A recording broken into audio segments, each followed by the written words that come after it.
Hello everybody, this is Dandy with Key Smash Studios, and we are back with another beginner's tutorial, except this time, we're doing the magic of flowers. So that's right, we're getting into Botania. So we're gonna head over to the Botania area and start this tutorial. Let's go, come on. Alright, so here we are in our magical Botania garden. First thing that I have to explain when it comes to doing this mod is the book. So this book, the Lexica Botania, is actually super helpful. It has a lot of resources that you can use to progress through this mod, and you actually unlock new things as you continue to work. So if you're doing this mod on your own, I do suggest you build this book. It's very simple to build. All you need is any one of these flowers that I'm about to talk about, and you can even hold control over them to like scan the flowers, and a regular book. So if you get a regular book and one of those flowers on a crafting table, you will have yourself what you need. Now you can upgrade this later, but we'll talk about that later. That's not for the beginner's tutorial. So the first thing you're going to want to understand are those flowers I just showed you. There are 16 colors of flower in total, each of them mystical insert color flower here, and they're all excellent. You can see them there, but you can also see all of them displayed here. Now all of these are the tall variants, because as you leave them to grow, they will get taller. So each one of these flowers can be found in the wild. That is one of the ways you obtain them, just roaming the large, vast, sweeping hills of any Minecraft world you've created, or you can grow them. Now growing them takes a special material called floral fertilizer. Cop yourself some floral fertilizer, which is explained in the Lexica Botania, so you should at least find a couple flowers first. You can see some purple ones growing over there. Get the floral fertilizer, boop, blop it on some grass, and it will randomly grow an assortment of the mystical flowers. This fertilizer exclusively grows flowers that will be of use to you, so it's definitely worth picking up as you're trying to find a specific color of flower. After you have your flowers, you're going to want to move on to making a Petal Apothecary. So this is kind of the big first tool of a Botania user.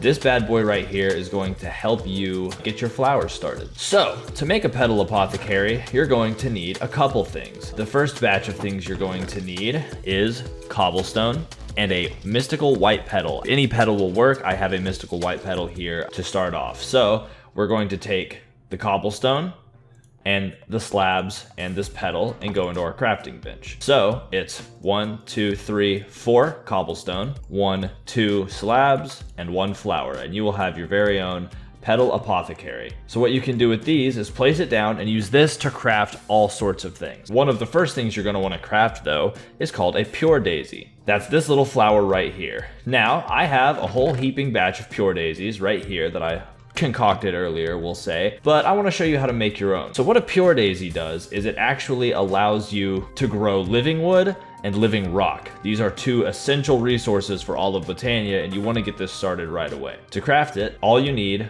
are mystical white petals, some water, and some seeds. Now I left all my water buckets over here near the water fountain, so I'll come in here and grab myself a water bucket. So you will find throughout the Lexica Botania a bunch of recipes for crafting things. A pure daisy is crafted by putting water into here, throwing 1, 2, 3, 4 white petals. You can see here it's confirming that I have the recipe completed, and then any type of seed.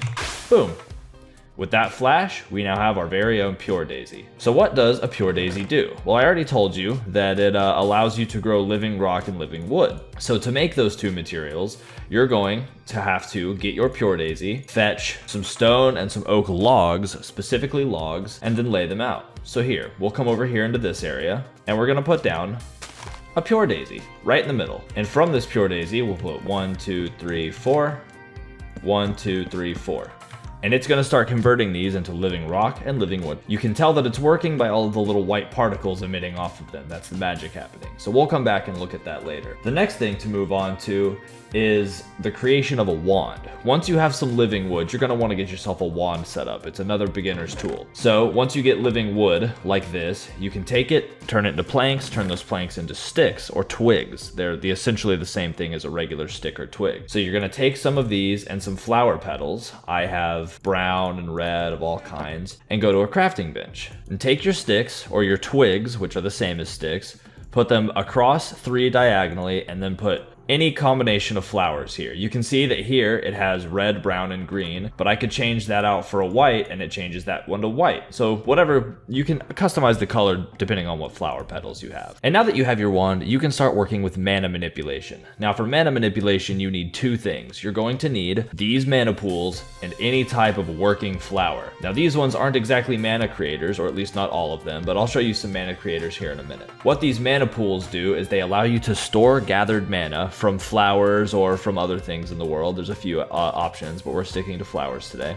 And the flowers will collect mana into these pools and store it for later. Now you can use this to transform items, which I'll showcase later, or to perform rituals that you're going to happen upon if you continue this mod. These pools come in three forms. There's the creative version one, the Everlasting Guilty pool. Now this will never run out of mana no matter what you do. The only way to obtain this is to be in creative mode, or if you're playing on specific modded servers, sometimes this is considered a high value treasure item if the server has a point-based system. I played in a server where I had one of these once and it was just the most useful tool I had. There's also a minecart variant for moving mana back and forth, which I have also used for certain rituals and can come in handy. So to start filling up some of these, we're going to use Endoflames. Endoflames are a very early flower that allow you to burn things to get energy. So let's get into that. So before we start gathering mana, we're going to need to be able to build our own mana pools. To do that, you're going to need this resource. As you can see, our Pure Daisy has successfully created some living rock and living wood,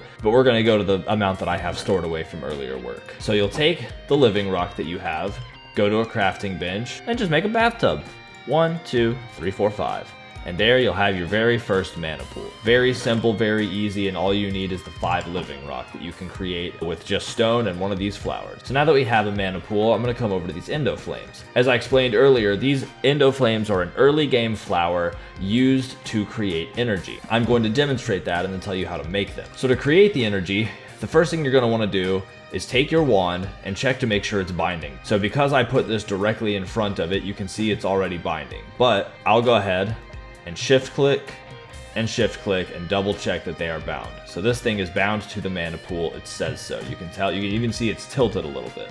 So now I have to get some mana into this. There's no mana going, but that's all right. I went mining earlier, grabbed some coal, and have a whole heaping helping of it right here. So all you're gonna do is throw these burnable items down into here, and you can hear those fire noises. These are gonna suck up all of that coal and create mana to start filling up your pool. So as you can see here, the mana spreader is full and it is pumping it into this pool as fast as it can. And that's all you need. You can tell it's working because of the noise and because all these little fires. And this is how you're gonna generate mana in the early game. These are one of the more efficient ways. You can burn anything burnable, wood, sticks, coal, whatever you can burn, this will work. Although I would caution against using lava. There are specific flowers that I believe can use lava, but Endoflames, if I remember correctly, are not designed to do that. Each flower does also carry its own buffer of mana, so if you don't have a mana spreader, you can set up flowers and let them collect mana for a while. But for the time being, they are going to pump to the spreader, which is going to pump to the pool.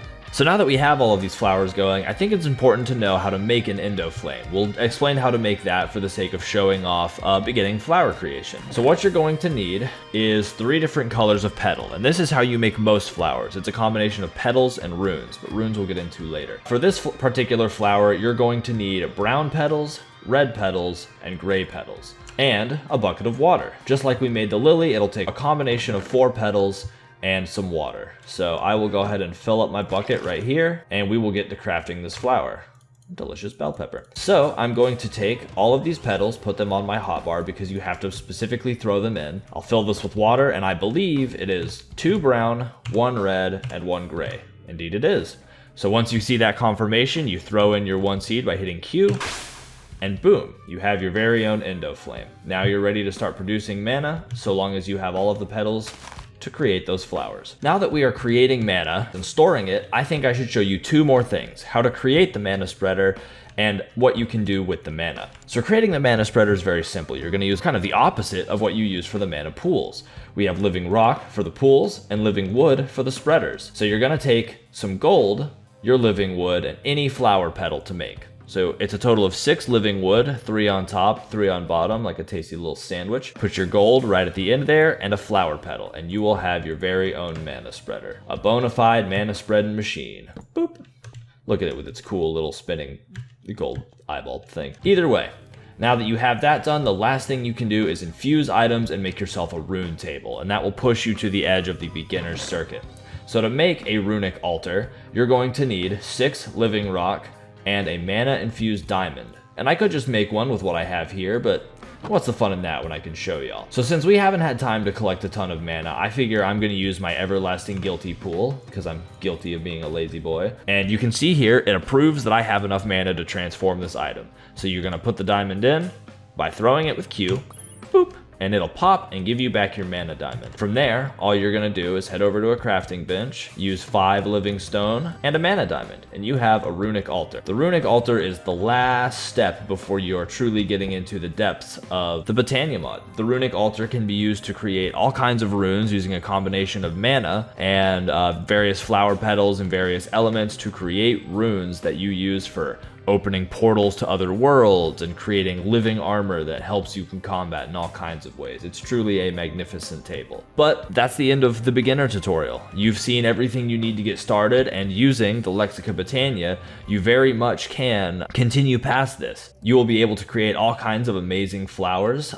Each one of these is, I mean, there's probably 3 times as many flowers as I have showcased here, and they do all kinds of things. Some of them create energy, some of them create hunger. There's all kinds of things. You can use them for various and wild things, all depending on how much mana you have and how much imagination you have, but there are a wonderful amount of things that you can do with this mod. Either way, that is the end of today's Key Smash Studios Minecraft mod tutorial on Botania. You can see our lovely little garden over there. So if y'all want to know more about the Botania mod and want me to delve even deeper into this, I would be delighted to. You just have to let us know in the comments. Also, if you like this video, dropping a like and hitting that thumbs up, or even clicking the little subscribe button would help Key Smash Studios greatly share our knowledge with the rest of the world. Either way, again, let us know if you need any tutorials down in the description, and I promise we will make them for you.